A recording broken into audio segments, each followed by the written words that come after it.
अगर आप अपनी वेबसाइट को गूगल पे रैंक करना चाहते हैं तो गूगल के रैंकिंग फैक्टर्स तो फॉलो करने पड़ेंगे। और one of the most important ranking factors of Google at least for the past over a decade has been backlinks.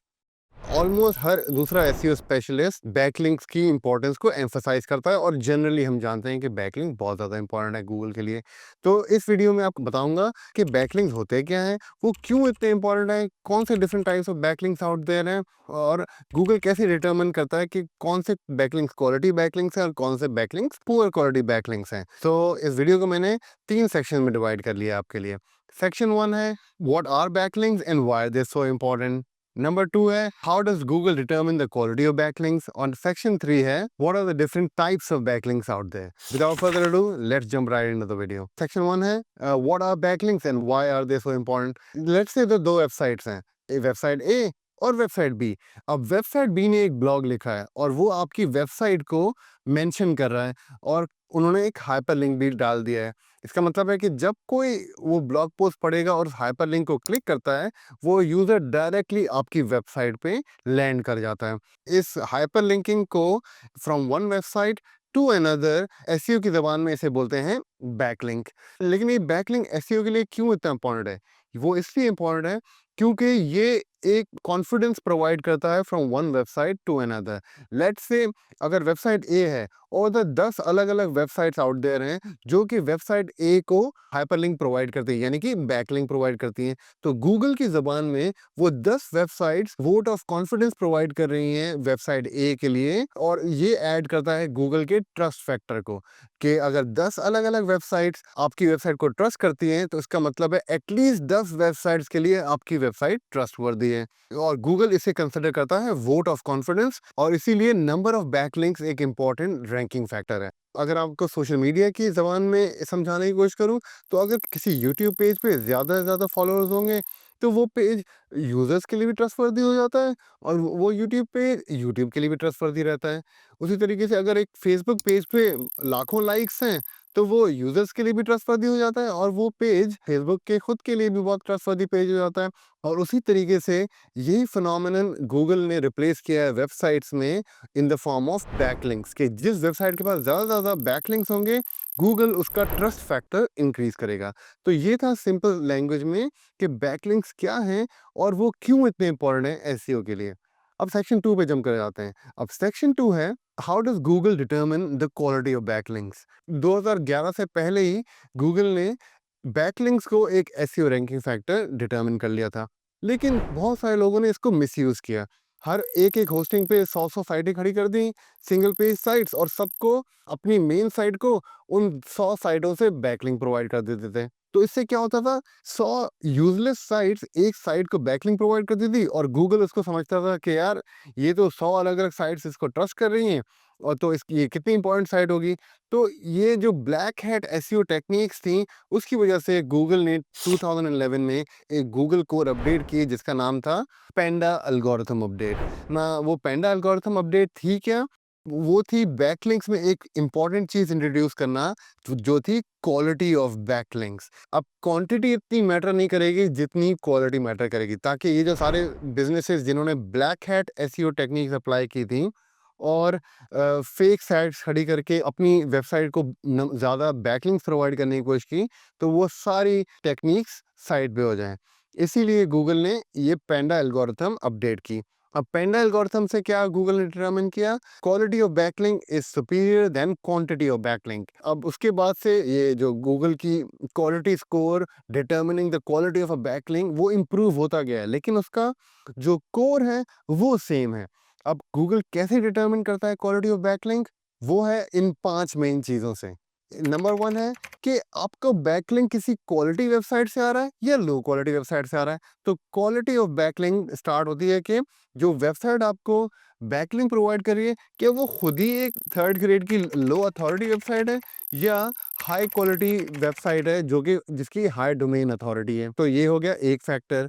दूसरा फैक्टर हो गया कि क्या बैकलिंक रिलेटेड कैटेगरी से आ रहा है या नहीं। फॉर एग्जांपल अगर आपकी वेबसाइट है किसी डेंटिस्ट की वेबसाइट और आपको कोई प्लम्बर की और कारपेंटर की वेबसाइट बैकलिंक प्रोवाइड कर रही है, तो वो बैकलिंक आपकी रिलेटेड कैटेगरी का बैकलिंक नहीं है। लेकिन अगर आपको आपकी डेंटिस्ट की वेबसाइट को कोई टूथपेस्ट की कंपनी की वेबसाइट बैकलिंक प्रोवाइड करती है, या हॉस्पिटल प्रोवाइड करता है, या कोई और डॉक्टर की वेबसाइट बैकलिंक प्रोवाइड करती है, तो वो सारे रिलेटेड बैकलिंक्स हैं।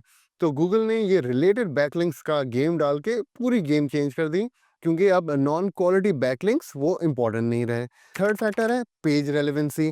लेट्स से आपकी डेंटिस्ट की वेबसाइट है, आपको बैकलिंक भी डॉक्टर की वेबसाइट से आ रहा है, लेकिन वो डॉक्टर की वेबसाइट से जिस पेज से आ रहा है वो तो किसी टॉयज के बारे में पेज बात हो रही है, या किसी कार का पेज गलती से उन्होंने डॉक्टर ने अपनी वेबसाइट पर डाल दिया है, उस कार के पेज से आपके पास बैकलिंक आ रही है। यानी कि वो साइट तो रिलेटेड साइट है, लेकिन जो पेज है वो रिलेटेड पेज नहीं है, तो फिर भी कोई इंपॉर्टेंट नहीं। और इसका एक और एग्जांपल ये है, लेट्स से आपके पास एक न्यूज़ चैनल की वेबसाइट है और वो हाई अथॉरिटी वेबसाइट है गूगल की आइज़ में, लेकिन उन्होंने जो पेज लिखा हुआ है वो किसी बॉलीवुड न्यूज़ के बारे में लिखा हुआ है या कोई पाकिस्तानी ड्रामों के बारे में उन्होंने वो पेज लिखा हुआ है, और वहाँ से आपको बैकलिंक दिया हुआ है आपकी डेंटिस्ट की वेबसाइट को, तो वो भी बैकलिंक कोई इंपॉर्टेंट नहीं है, क्योंकि वो पर्टिकुलर पेज उनकी जहाँ से बैकलिंक आ रहा है, वो पेज आपकी वेबसाइट की कैटेगरी से रेलेवेंट नहीं है।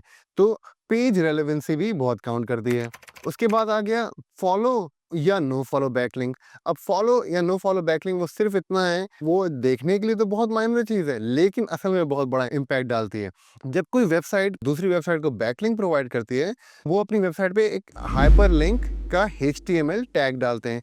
अब उसके अंदर एक सब टैग होता है जिसे बोलते हैं रेल इक्वल्स टू फॉलो या नो फॉलो। अगर वो rel equals to no follow लिखा हुआ है, इसका मतलब है वो है नो फॉलो बैकलिंक। अगर उसमें कुछ भी नहीं, ये रेल का टैग नहीं है या लिखा हुआ है रेल इक्वल्स टू फॉलो, तो फिर वो फॉलो टैग है।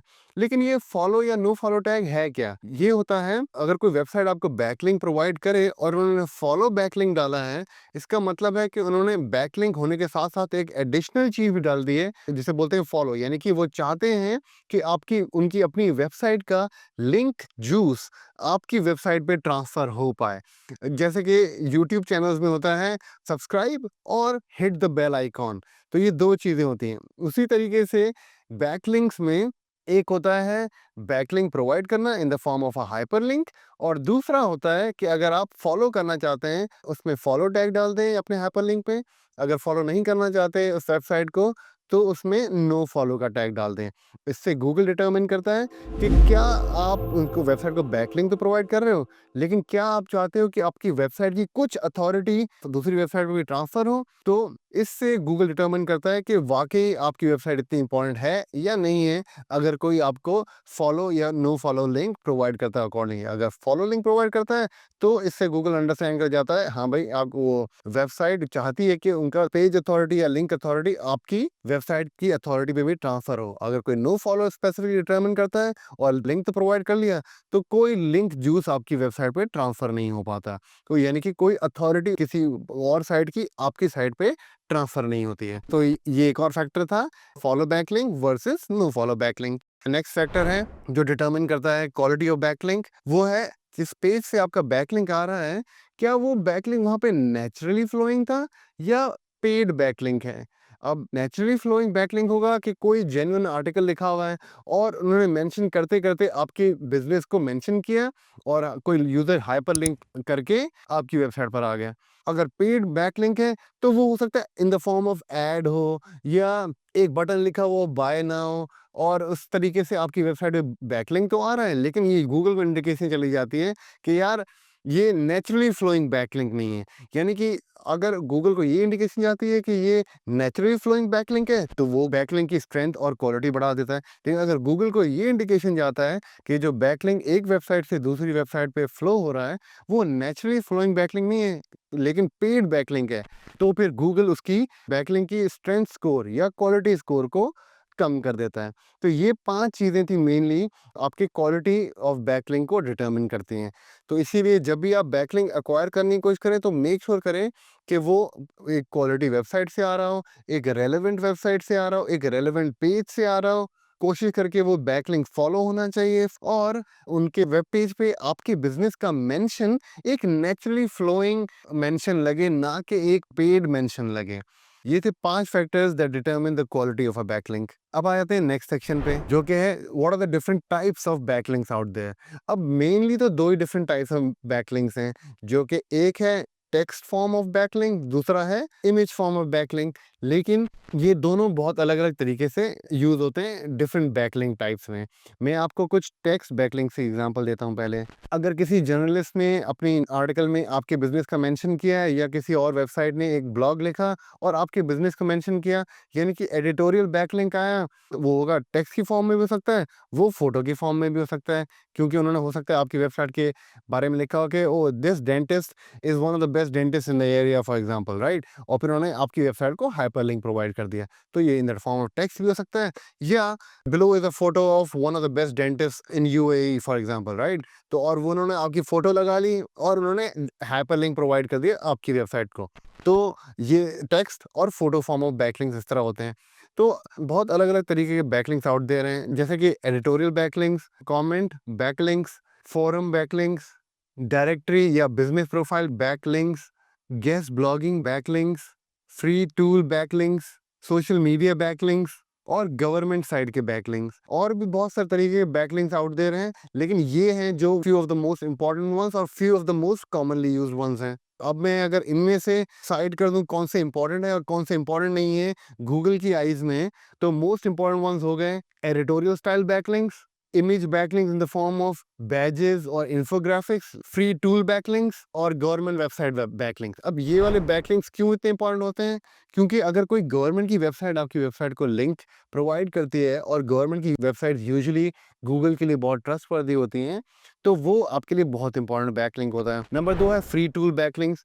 फ्री टूल बैकलिंक्स क्यों इतने इंपॉर्टेंट होते हैं? क्योंकि लेट्स से अगर कोई बैंक है, उन्होंने अपनी वेबसाइट पे मॉर्गेज कैलकुलेटर या होम लोन कैलकुलेटर या इस तरीके के कोई और फ्री टूल्स बनाए हुए हैं, या कोई अगर कार मैन्युफैक्चरर की कंपनी है मैज़दा या टोयोटा, होंडा, इनमें से किसी ने अपनी वेबसाइट पे कार लोन कैलकुलेटर या build your own car tool बनाया हुआ है, या कोई और टूल्स बनाए हुए हैं फ्री टूल्स अपनी वेबसाइट पे, और वो आपको बैकलिंक प्रोवाइड करते हैं, तो वो भी गूगल की आईज में बहुत इंपॉर्टेंट होता है।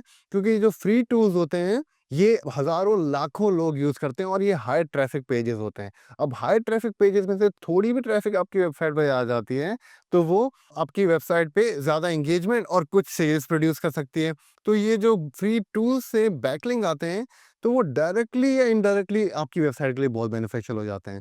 फिर रहा एडिटोरियल्स, तो ये न्यूज़ साइट्स या मैगज़ीन्स या कोई और थर्ड पार्टी ब्लॉग्स, क्योंकि वो कंटेंट जनरेशन की मशीन होते हैं, वो रेगुलरली कंटेंट बनाते हैं अपनी वेबसाइट्स पे, रेगुलरली कंटेंट अपडेट करते हैं और अपनी वेबसाइट पे कंटेंट को फ्रेश करते हैं, क्योंकि कंटेंट ही उनकी लाइफलाइन है।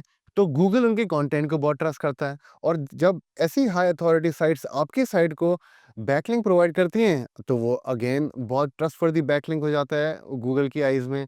और उसके बाद आ गया बैजेस और इन्फोग्राफिक्स। अब इन्फोग्राफिक्स क्यों इतने इंपॉर्टेंट होते हैं? क्योंकि infographics informational material easier format में यूजर्स को प्रोवाइड करता है, इसीलिए इन्फोग्राफिक्स की बहुत बड़ी मार्केट है और बहुत सारे लोग इन्फोग्राफिक्स अपनी वेबसाइट पे बनाते हैं और उधर से दूसरी वेबसाइट्स को बैकलिंक देते हैं। अगर आप अपनी खुद की वेबसाइट पे कोई ज़बरदस्त इन्फोग्राफिक बनवाते हैं, तो बहुत सारी websites automatically slowly and gradually आपके उस पेज को जिसमें के इन्फोग्राफिक लगा हुआ है, उसको ऑटोमेटिकली बैकलिंक प्रोवाइड करना शुरू कर देंगी। क्योंकि जर्नलिस्ट, ब्लॉगर्स और news sites, stats related sites, ये हमेशा कोशिश करती रहती हैं कि अपनी वेबसाइट से दूसरी इंपॉर्टेंट वेबसाइट्स को मेंशन करें, ताकि उनको खुद इन्फोग्राफिक फॉर एग्जांपल बनाना ना पड़ जाए। तो इसीलिए जितनी क्वालिटी कंटेंट आप अपनी वेबसाइट पे डालेंगे इन द फॉर्म ऑफ इन्फोग्राफिक्स या अदर इंफॉर्मेशनल मटेरियल, आपके चांसेस कि दूसरी वेबसाइट्स आपको बैकलिंक प्रोवाइड करें वो ऑटोमेटिकली बढ़ जाते हैं। और जब हाई अथॉरिटी साइट्स आपकी साइट को डायरेक्टली या इनडायरेक्टली बैकलिंक प्रोवाइड करेंगी, तो वो अगेन गूगल की आइज में बहुत ही इंपॉर्टेंट बैकलिंक हो जाता है। तो ये थे चंद एग्जांपल्स कि कौन कौन से बैकलिंक्स बहुत क्वालिटी बैकलिंक्स होते हैं। अब वो एग्जांपल्स जो कि गूगल की आइज में 10 साल पहले तो बहुत इंपॉर्टेंट थे, लेकिन अब वो कोई मायने नहीं रखते हैं। उनमें सबसे इंपॉर्टेंट आता है कमेंट बैकलिंक्स, कि ब्लॉग में जाके कमेंट लिखो प्लीज विजिट माय वेबसाइट, वो कोई इंपॉर्टेंस नहीं रखता। सोशल मीडिया बैकलिंक्स कुछ हद तक रखते हैं, लेकिन इनकी वैल्यू लास्ट 10 ईयर्स बहुत कम हो गई है कि सोशल मीडिया कमेंट में जाके लिख दें कि प्लीज़ विजिट दिस वेबसाइट, उसका कोई इम्पोर्टेंस नहीं है। और थर्ड आ गया फोरम्स। अब अलग-अलग फोरम्स में जाके ज़बरदस्ती अपनी वेबसाइट को लिखना कि लोगों को फोरम से आपकी वेबसाइट पे जाएँ, तो ये भी आउटडेटेड तरीका हो चुका है। तो ये तो क्विक समरी थी कि कौन से अच्छे टाइप्स ऑफ बैकलिंक्स हैं और कौन से बुरे टाइप ऑफ बैकलिंक्स हैं। अगर आप इन कंक्लूजन में अगर आपको बताना चाहूँ कि बैकलिंक्स की जो पिछले 10 साल में जर्नी रही है, और हर साल गूगल को इम्प्रूव करता रहता है कि वो किस तरह बैकलिंक्स को रेट करे और इम्प्रूव करे, उसकी जिस्ट ये निकल जाती है कि मेक श्योर करें कि जब भी आप अपनी वेबसाइट पे बैकलिंक लाएं तो वो क्वालिटी बैकलिंक लाएं। तो वो ज़बरदस्ती बैकलिंक लाने की कोशिश ना हो कि फ़ोरम पे जाके कमेंट कर रहे हैं या सोशल मीडिया पे कमेंट कर रहे हैं या ज़बरदस्ती हाइपरलिंक डालते हैं। वो उल्टा नेगेटिव आपके लिए वर्क करता है, क्योंकि गूगल उनको स्पैमी बैकलिंक्स कंसिडर करता है। अगर पॉजिटिव बैकलिंक्स आपका स्कोर इंक्रीज़ करते हैं, तो स्पैमी बैकलिंक्स आपका स्कोर डिक्रीज़ करते हैं। तो ये स्पैमी तरीकों से ना जाएँ, क्वालिटी बैकलिंक्स एक्वायर करें। एक तो इम्पोर्टेंस जानें कि बैकलिंक्स क्यों इतने इम्पोर्टेंट है, और बैकलिंक्स के बगैर एसईओ में सक्सीड करना थोड़ा मुश्किल हो जाता है। और अगर आप बैकलिंक्स पे वर्क करना शुरू कर दें, तो आपकी एसईओ की गेम 10x हो जाती है।